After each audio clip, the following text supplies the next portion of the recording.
3, 2, 1. Hey everyone, welcome back to the channel, welcome back to another video. It's good to be back. I know it's been a while. I'm sorry I haven't been as consistent in uploading. I've just been busy with work and life and other things. But all that aside, today should be a fun one.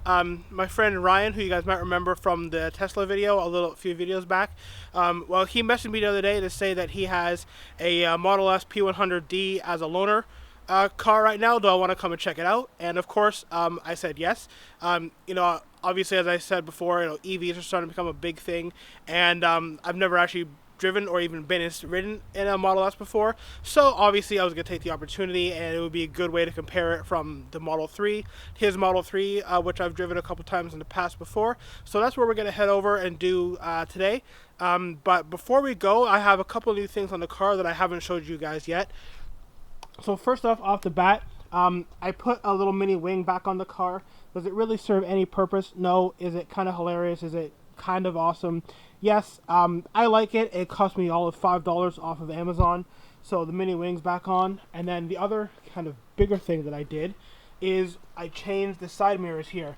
You might not be able to tell too much on camera. I have another clip from when I installed them, but these are a new wide angle mirror. They also have a bit of a blue tint to them to help with glare, and they're also have hydrophobic properties, so the water won't stick to it as much. And the good thing with this one is they also they plug into the OEM defroster settings in the car, so I can still turn on the side mirror defroster in the winter and not have to worry about snow or ice buildup. I'll put in either the quick video or the picture of the before and after, so you guys can see just exactly what I mean by the wide angle and just how much easier it is to see. But it's really cool. It makes it a lot easier to see out the sides of the car. Your blind spots reduced a little bit, and as I said, having the anti-glare on the mirrors now is a nice thing for when you're sitting in traffic at nighttime. But anyways, like I said, I'll throw that in. I'll put the information down below if you guys want to go get a set of these mirrors. But yeah, let's hop in the car. Let's head over to visit my buddy Ryan. I got a couple stops to make along the way I won't bore you guys with, so I'll talk to you guys once we're over with Ryan and the Tesla. Alright guys, so made it here to my buddy Ryan's. Took a little while to get here, traffic and stuff, but we're out here with the Model S. Of course, as I mentioned, it's the P100D, and we have a Ludicrous Plus mode in this, so we're definitely going to take advantage of that in a second. But I guess right off the bat, you can tell obviously the Model S, being kind of the top of the line car, is obviously a lot bigger than the Model 3. This is a slightly older one, but still nice. You can see the interiors a lot different, obviously a lot bigger interior. Of course, you have the famed massive Tesla screen there. You got this nice kind of fake carbon fiber on the dash. But yeah, the screen is just insane. You got the nice kind of driver dash display there. The wheel looks a little bit bigger. Apologize, it's a little dirty here. Again, it's just a loaner car. But yeah, you got this much bigger central area. You got plenty of storage down there. Another little storage compartment in the back there. Cup holders. All the kind of the good stuff that you would want in here. So yeah, a couple holes in the back. Again, the back seat's much bigger than the Model 3 would be. So yeah, in a second here, we'll take it for a drive and experience kind of the power of this and just get a feel for how different this is from the Model 3. If we check out the key for this quickly, you can see the key is kind of also shaped like the car, so it's pretty cool. You can unlock it, unlock it by hitting the top, and then if you tap either on the back or the front, you can open up the front trunk or the rear. So we're just gonna sit back in here for a second. So yeah, so that's a pretty cool thing to see. Much different than the newer cars, which just have the card system, which I believe I showed off in the Model 3 video. So you can see kind of a little bit more old school. This car, again, the Model S was kind of Tesla's, well, it was the second car they ever built, was kind of their first, I guess, major production car, if you will. Of course, now they have the S, the Model 3, the Y, and the Model X as well, and hopefully at some point the Tesla Roadster and the Cybertruck. But yeah, in a second here, I'm going to just stop waffling on. We'll hop in the car and we'll take it for a drive and experience just how crazy this thing is. I'm not sure I'm even ready how fast this is. As you guys saw in the last video, the Model 3 is already a quick car. Of course, all EV cars are quick because you have all the torque right at 0. So yeah, this should be fun. It should be a little intimidating, but nonetheless, we'll hop in the car in a second and you'll get the reactions of just how insane the Model S is. Alright guys, so just been driving for a little bit. And I'm sure you guys know, if you know Teslas, you can see all the different cars and stuff on the road, and it's cool. You can see there's a symbol for a truck. There's a truck right in front of us. There's a symbol for the van. There's a van over there, and then the car pulled up beside me over here, and it actually had the little graphic of a car. And then just now, there's an SUV right behind us, and you can see the little graphic for SUV. So it's really cool just how smart the system is at actually knowing what's around you on the road and representing it right in front of you. So first impression of the Model S, they feel like regular cars, except I guess the unique thing is that they're electric, so they don't make any noise. The Model S, obviously being a bigger car, it feels a little heavier. The gas pedal, I noticed, is a little heavier. You have to really push it in if you want to go fast, which I guess is a good thing, so that, given how much power this car has, you don't want to be having light gas pressure and be doing crazy speeds on side roads like we are now, just kind of cruising along. But yeah, it feels really easy to control.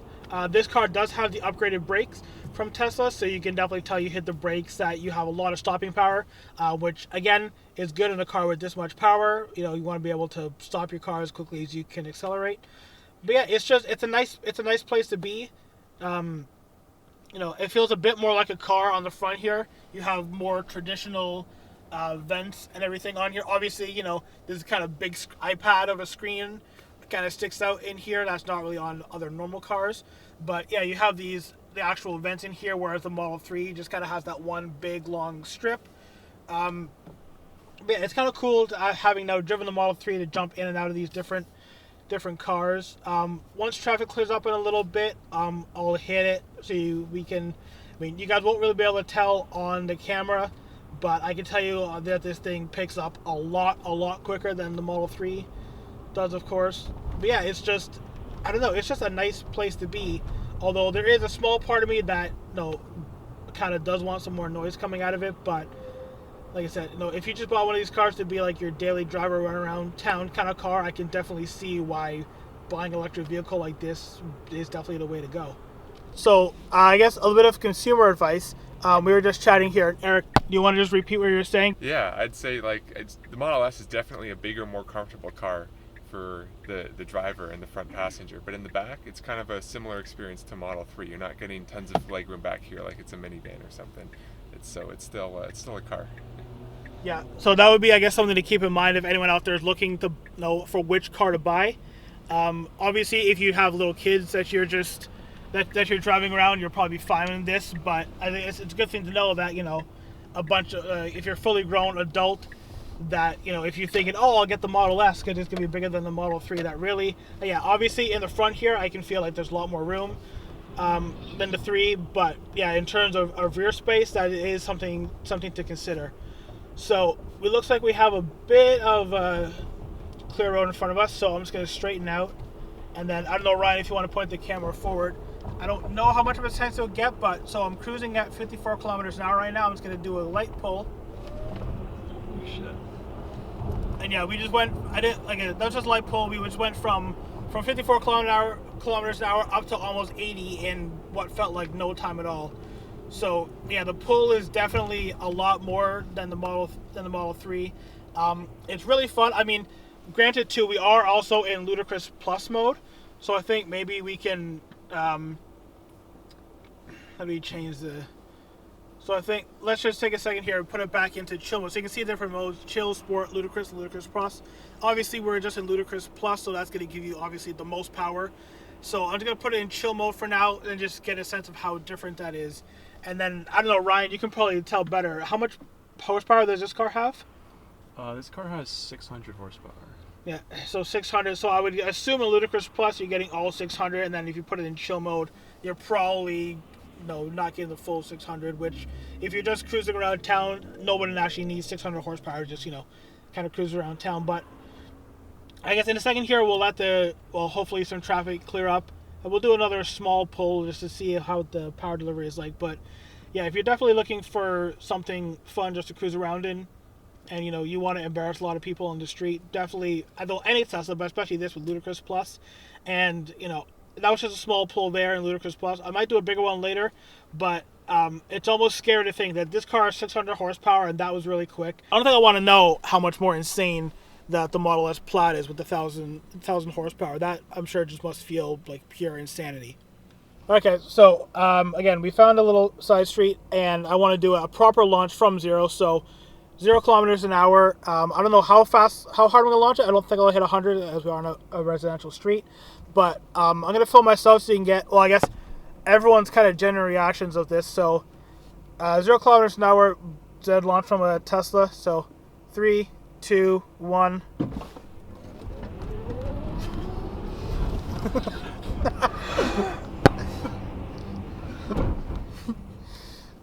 Okay, so yeah, it launches hard and the brakes work. Everyone survive? Yep. All right, so yeah, well, I'm sure you can tell by, well, their reactions that that's definitely intense. Yeah, that's definitely the quickest thing I've ever driven or ever launched. The only thing that I could kind of compare was I drove a Nissan GTR on a track day a couple years ago, but I didn't ever actually launch it that hard. But in terms of power feel and like throwing you back in your seat, that's the only other car that I've driven that can compare to this thing. All right, everyone. So we're alone in the car now. Eric and Ryan jumped out. Eric was trying to get just a little bit car sick with all the pulls that I was doing, and then Ryan's done it a couple of times, so he's kindly let me just take it out for a little spin around on my own. And I guess my impressions of the car, I will say, initially I was obviously a little bit skeptical about EV cars. Could they replace gas vehicles? Are they even going to be efficient? How are they going to be? But I mean, if I take away obviously the fact that this Model S, you can do launch repeatedly and slam your head into the back of the car. It's super comfortable. It drives just like any other regular car. I'm currently just sitting in chill mode with the steering in comfort, so that it's really light. There's not a whole lot of drama. You can easily just go on a cruise. Or, obviously, you can pop it up in the Ludicrous Plus mode. And I gotta say, I wasn't, I guess, a huge fan of electric cars at the beginning, but it's definitely the way that the world is going. And I don't know if I would 100% maybe even buy a Tesla. I think when the day came down to it, that, I had to buy an electric car, I would definitely go out there and do my research and see which one is best. But I gotta say, as someone who was skeptical before, I think I kind of like electric vehicles. They make sense. The more I drive them around, they do make sense. I guess really the only issue that Ryan was telling me, which is why he even has this car, is he was having an issue with the charging system inside his vehicle. So obviously, if that's something that you don't, I guess, keep an eye on and you're not sure, that would obviously suck to plug your car in, think it's going to charge overnight, think, oh, I'll be at 100% battery in the morning to drive to work, whatever I gotta do, and then you get into your car, your car's either at zero or hasn't charged much. I guess that's something that we gotta work on, because it's not as easy as just, oh, my car's low on gas, go up, fill up my car with gas, go on with your day. Yeah, I think I could definitely see where electric vehicles fit into the marketplace. Again, I must say I am a fan now, and obviously, yeah, like I said, you put this thing in Ludicrous Plus mode and you can have a ton of fun. So I'm just going to go and cruise around a little bit and maybe do some more pulls. And then I think that'll pretty much do it. I'll come up and wrap up the video afterwards. Let's take a look here. There's the brakes that I mentioned. You can see there the red calipers. They don't look like much, but definitely big calipers, the rotors. And there they are, the upgraded brakes on this vehicle, as I mentioned. But yeah, just overall, the Model S, I don't know if I would say I'm a huge Tesla fan, but I understand. I get where these cars, where they fit in the market. Having been skeptical before and now having driven 2 different Teslas and some other electric cars in the past, would I buy one in future? I think absolutely yes. Would I buy one right now? I can see the need for them. And at the end of the day, they're just good cars. I think that's pretty much going to do it for this video. They're inside, but I got to give a shout out to my buddy Ryan for letting me come down and check this car out. If you enjoyed the video, please give it a big thumbs up.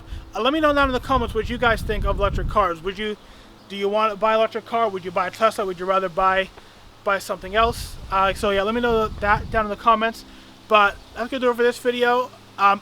Before I go, I think I mentioned before, but if you guys don't already know, I started a second channel, kind of talk about my love for model cars. I'm going to have some more stuff on there, so if you're not subscribed already, I know I've pretty much neglected that channel for a while, but I'm going to start uploading some more stuff on there pretty soon, so I'll have a link to that down below if you want to check that out at all. But yeah, I'm gonna stop rambling on about nothing now. So as I said before, if you guys enjoyed this video, please give it a big thumbs up. Remember to subscribe to the channel for more. I got some more cool stuff on the way, and I'll see you all in the next video. Bye.